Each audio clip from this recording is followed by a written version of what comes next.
Former USC gynecologist George Tyndall is in a criminal courtroom. 2 accusers testify. Our reporter was in court and tells us what happened. A new Keck Medicine study shows how your vaping habits might be more dangerous to your health than you thought. Army fans alert! BTS is in town. We talked with fans who are camping out at Sofi Stadium. Annenberg TV News is next. Live from USC, you're watching Annenberg TV News.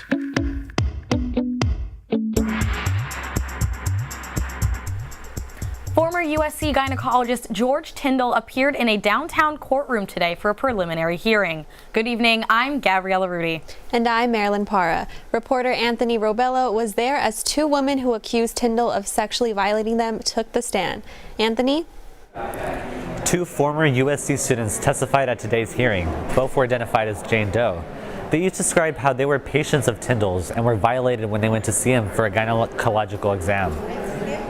Tyndall is charged with sexually abusing 21 young women at today's hearing. Both accusers spoke about their experiences and the trauma they endured. Tyndall worked on campus at the Augment Student Health Center for nearly 3 decades. An LA Times investigation revealed complaints of sexual misconduct about the 74-year-old goes back to the 1990s. Patients and nursing staff accused him of touching women inappropriately during pelvic exams, as well as taking photos and making sexually suggestive comments.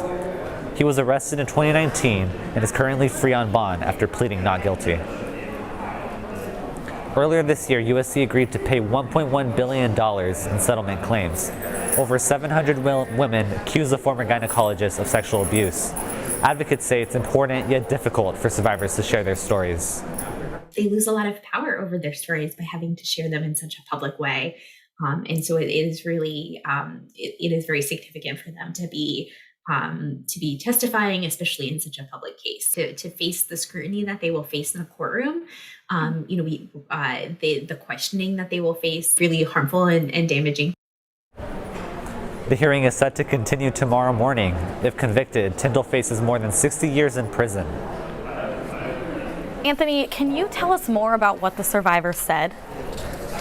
The survivors both explained that they were very uncomfortable and embarrassed during the pelvic exams, but they didn't quite realize the severity of it until after reading the LA Times investigation. Both of them requested to have female doctors, but they were told that only Tyndall was available to see them. One even said that she felt like she was overreacting because he was a medical professional. At the hearing, I could just see how difficult it was for them to recall these memories, especially with Tyndall in the room. Thank you for that, Anthony. We'll continue to follow the Tyndall court case and bring you developments when they happen. Vaping may not be a safer option than smoking. A study published this month by the Keck School of Medicine is looking at the long-term effects of e-cigarettes. Reporter Sydney Charles has more on the findings. Vaping may have dangerous consequences. You risk trying to get like a quick relief, but it's still like the long-term issues of like you got a whole bunch of lung illnesses and stuff like that. So smokes and Newports, if you're going to do it, it doesn't make sense, you feel me? Here at the Keck School of Medicine, researchers found that e-cigarettes are used widely by young people. The Keck School of Medicine study cited 30% of high school and 21% of college students self-reported use of e-cigarettes in 2018. The author says college culture may play a part. I think college students are worth noting in the youth group of vapers. Students are influenced more easily after moving away from home and where they use vaping as a form of partying and during study times and preparation for exam. Some college students are aware vaping is not without risk. I think it's very mainstream and a lot of people do it because of peer pressure or it's what's cool. But other than that, I don't think it's a good idea. My friend's lung just exploded. She vapes, smokes, cigarettes as well. But I think it's pretty awful. But researchers say that vaping affects the inner workings of cells and is more dangerous than previously thought. Mitochondria are the powerhouses of our cells. When mitochondria become dysfunctional, they release certain key molecules that can function as signals for the immune system. It plays a critical role in many diseases, including cardiovascular disease, respiratory disease, metabolic disease, and most importantly, cancer. The long-term effects are still being studied. The authors hope the study will help the FDA with future restrictions. For Annenberg Media, I'm Sydney Charles. The Engelman Student Health Center is having a hard time keeping up with the demand for mental health services. This could leave some patients without the resources or services they need. One student says she was left without help after 6 sessions. I really needed someone to talk to, and I made that proactive decision where I was like, I go to a school that lets me have these resources, so let me reach out. And within those 6 weeks, I ended up getting really upset. There was a lot of things going on in my life that I just wasn't able to, I guess, really manage. They didn't help. They were more stressful than anything for me during those 6 weeks. I had a terrible experience, and be it life or death, I wouldn't reach out to them again. USC Chief Health Officer Dr. Sarah Van Orman says the health center provides services depending on individual patient needs. Our model has never been a number of sessions that people quote unquote get for free, but rather, providing what students need, and then for anyone requiring long-term services, we do need to refer them to a long-term service provider. Engelman offers online and telehealth services for students who can't secure an appointment. If you are or someone you know is in need of care, you can visit studenthealth.usc.edu or call 213-740-9355. USG Speaker of the Senate Ruben Romeo resigned from his position Sunday night. USG leaders were surprised by the news of his departure. I think what it really came down to was just, he is really in a place where he needs to prioritize his mental health. And, USG is a really huge commitment. And I think that, it was the best decision for him ultimately to step away from his responsibilities in the org. I was really sad to see him go because he's been kind of a guiding force for me and someone I really look up to in the org. And that he's been that for people, not just senators, but everyone in Leg, everyone in exec. Nick Yang will be sworn in as a senator tonight at the weekly Senate meeting. The position was offered to Yang as he received the most votes of the unelected candidates in the spring. Los Angeles County is preparing for the Omicron COVID-19 variant, but no new public health orders are expected at this time. The variant has not yet been detected in the U.S., but health officials believe it is already here. 4 of the busiest airports in the country are implementing new security measures to restrict Omicron's potential spread. Atlanta, JFK, Newark, and San Francisco are expanding COVID-19 surveillance by using Express Check, a system that tests for COVID right in the terminal. LAX is not among the airports using this system. As the new COVID-19 variant spreads, economists worry about the effects Omicron might have on inflation, supply chains, and American consumers. U.S. stocks plummeted today amid concerns of the Omicron variant. Experts say the new variant could scare workers who might be unwilling to go back to the job in person. A USC professor and economic forecaster says the uncertainty affects financial markets. About the impact of this new variant on the economy are still premature. It's all in the realm of possibility and not probability. So there may be some withdrawal from the labor force. Uncertainty tends to cause the market to drop as people become afraid that it's not a good vehicle for moving money from the present into the future. Another reason for today's unstable market, Federal Chair Jerome Powell said the Fed would consider tapering its economic stimulus sooner than expected. Frozen in fear. That's how one of Jeffrey Epstein's victims described her experience today during her testimony in New York. Jane is the first of 4 women testifying against his longtime girlfriend, Ghislaine Maxwell. Maxwell is facing 6 counts in her federal trial, all related to accusations that she facilitated the sexual exploitation of underage girls for Epstein. A criminal law expert says the experiences of these anonymous victims are the most important for the prosecution. The prosecution is going to present their case showing that she wasn't just an innocent bystander. She was actually Epstein's right-hand man, for lack of better terms, who helped coerce and groom these girls for Epstein to abuse. So it's very important for the victims/witnesses to take the stand. And the jury is actually going to hear and see someone who experienced this abuse firsthand. It's been over 2 years since the authorities said Epstein killed himself in his Manhattan jail cell. If convicted, Maxwell could be sentenced to decades behind bars. Virtually untraceable firearms known as ghost guns are becoming illegal in Los Angeles. The City Council unanimously passed an ordinance today prohibiting the possession, sale, receipt, and transportation of these guns. Ghost guns are dangerous because federal law does not require serial numbers or a background check to purchase. Good news for your favorite street vendor. We'll have the story. We go live in front of Sofi Stadium, where BTS fans are camped out for tomorrow's concert. A USC nonprofit uses Giving Tuesday to give back to communities right here in South LA. We'll be right back.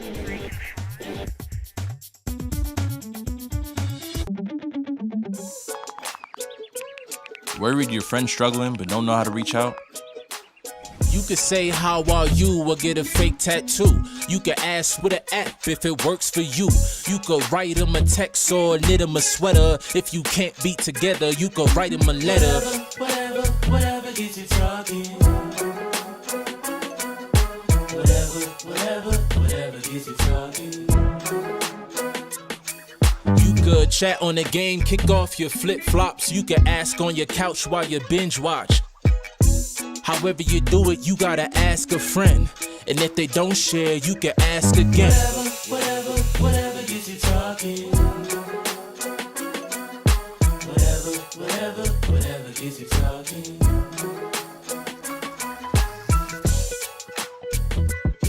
There are a lot of ways to reach out to a friend about their mental health. Learn how you can help at seizetheawkward.org.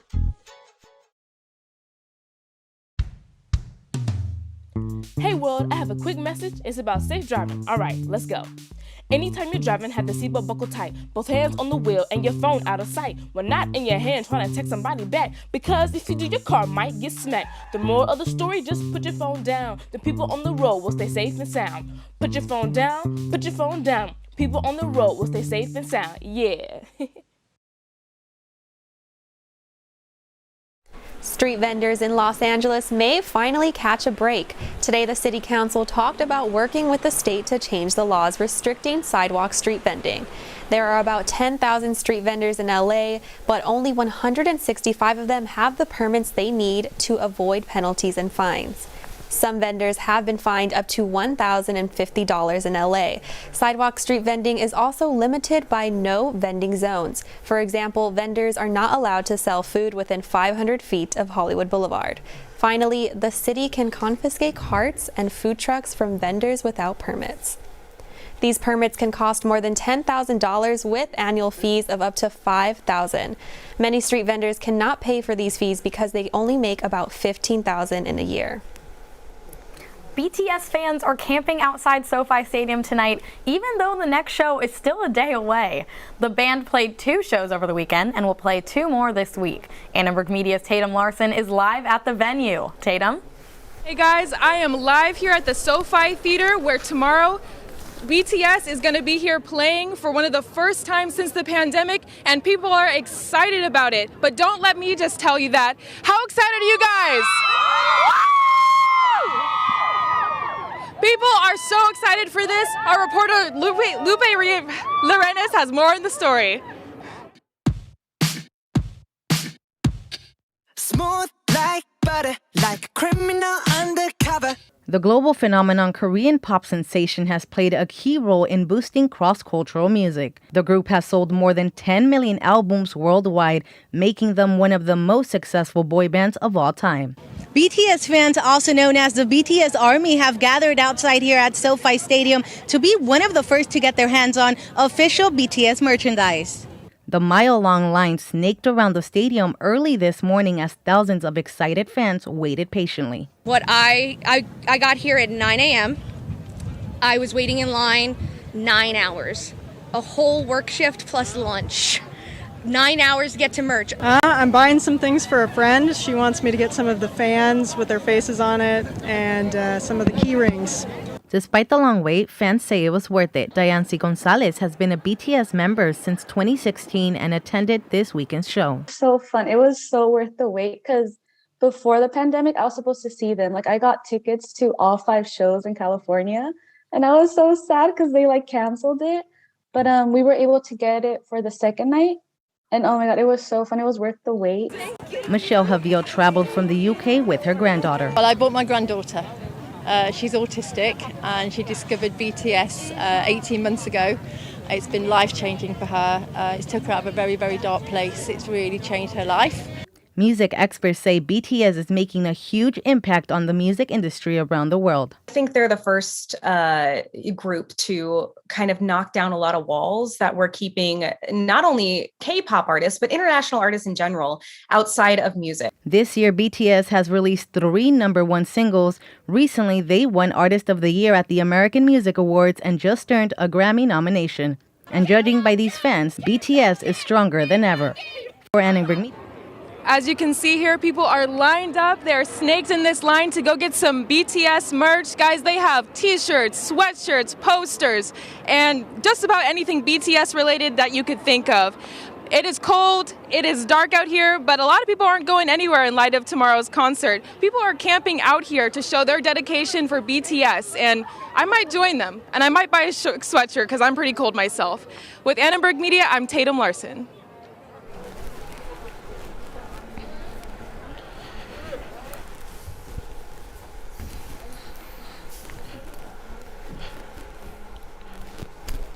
Hi there and welcome back to the best and most accurate weather channel in America.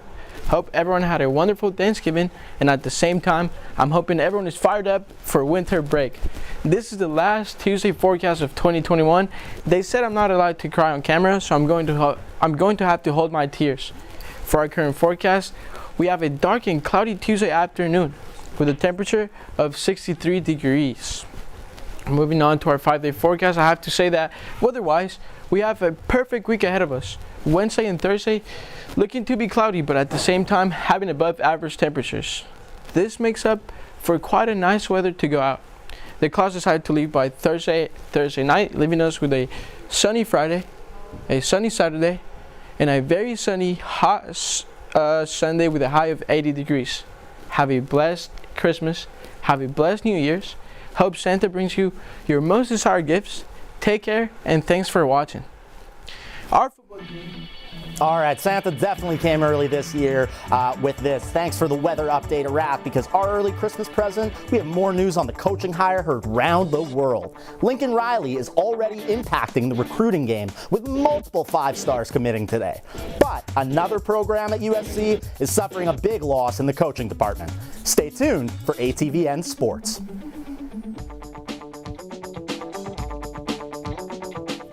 Leaving hot coals improperly extinguished can cause a wildfire. Hey guys, it's Smokey! It looks as if Smokey is going to use the drown, stir, drown and feel technique. After the first drown, a good start.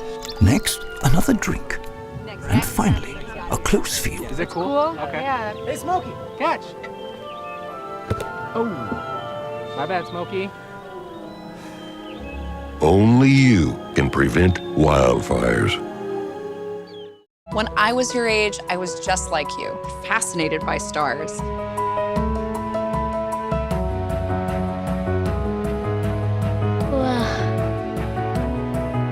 But now I get to search for life in the universe. And who knows, maybe life is looking for us too. So we're like aliens to them? Yeah. Does anyone want to be a scientist now? I do. Awesome. We need more girls in STEM. Maybe we can find aliens. I'll never forget the day our landlord called and said, read your lease. No pets allowed. My owner tells him my dog ate the lease, but that didn't work. And now I'm stuck in a shelter. But this pit bull is ready for a new crib. I'm loving, loyal, and play well with others. So don't be intimidated by all my muscles, because the biggest one I have is my heart. That's right, I said it.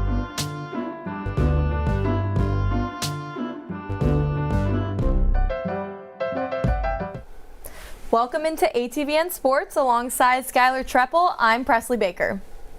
Breaking news for the USC football team. The Lincoln Riley era starts with a bang. Riley is wasting no time bringing 5-star recruits to Southern California. Quarterback Malachi Nelson, the 2023 number 3 overall prospect in the nation according to ESPN, is headed to USC. And another top Oklahoma commit could follow in his footsteps. News of Nelson's commitment broke late this afternoon. The junior quarterback out of Los Alamitos is staying close to home, growing up just 26 miles away from campus. Nelson is Riley's first official commit, and wide receiver Mekhi Lemon just decommitted from OU today, leading to speculation that he could follow Riley and Nelson to Los Angeles. It appears no Oklahoma recruit is safe. Last night, Riley visited the home of Raleek Brown, a 5-star running back currently committed to the University of Oklahoma, ranked number 2 in the nation. Brown tweeted a picture of the home visit, leading to speculation that the Southern California kid might want to also play at home. Riley on recruiting in Southern California. No, I love it. I love recruiting out here. Always have a lot of great relationships already. Obviously, it's going to be a huge key to our success at SC, but very confident that, one, the players are out here too, but the second part is we have to build and put something in front of them that says there's no reason to go across the country. There's no reason to go anywhere else. I can get the very best right here in LA. In the Great Riley migration, former Oklahoma coaches are also defecting to USC. Defensive coordinator Alex Grinch and wide receivers coach Dennis Simmons will coach for the Trojans this year. And Simmons was busy this morning meeting with the football players at Servite High School in Orange County.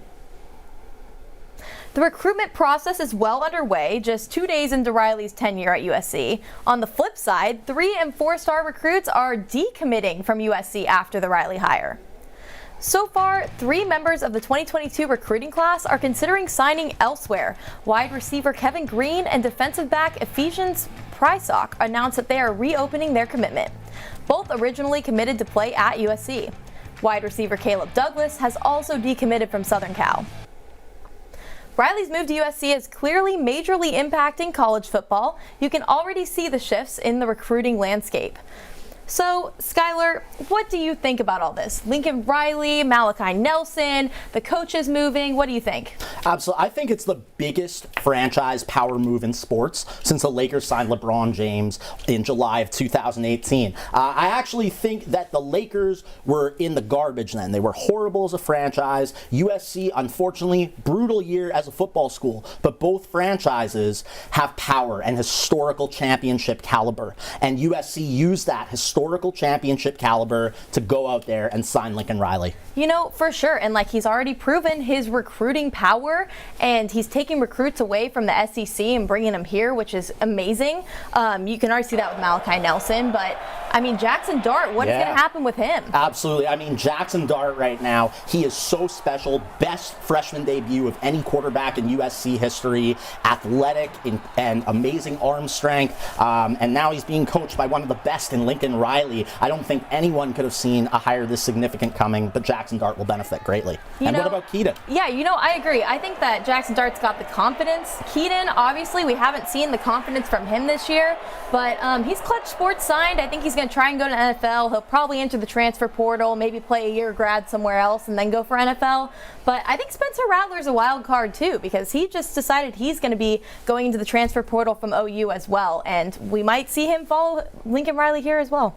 Definitely, and I think overall, this was just an incredible hire for USC that puts the program right back on top. Totally. But some other news came that isn't quite as incredible in the USC women's soccer team. USC women's soccer coach Kadane McAlpine will be accepting a head coaching position at Georgia. He leaves the Trojans after leading them to the tournament during each of his 8 years as a coach.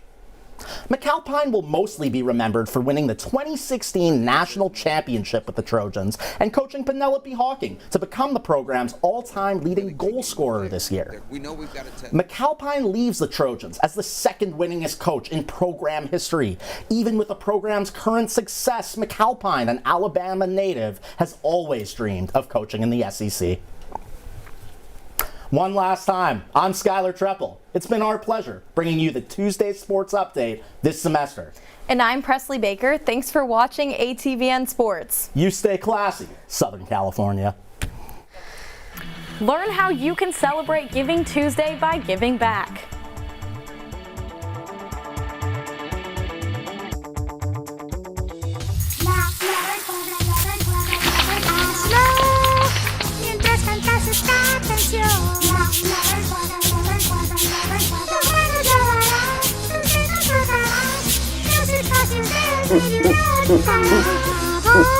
Tus manos limpias estarán. 5, 4, 3, 2, 1. Ahora seco.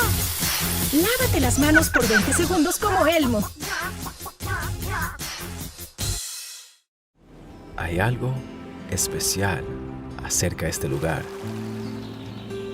Se siente como un hogar, una sala debajo del cielo y los árboles. Rodeado de aire fresco y la naturaleza. Todo aquí para que lo disfrutemos y para que lo cuidemos. Tenemos la responsabilidad de cuidar de esta tierra que llamamos casa, de preservarla para las generaciones que vienen. Cada acción pequeña contribuye para un cambio mayor y cada uno de nosotros podemos hacer la diferencia. Hay algo especial acerca de este bosque. Es un lugar donde se hacen recuerdos y juntos podemos preservarla y protegerla.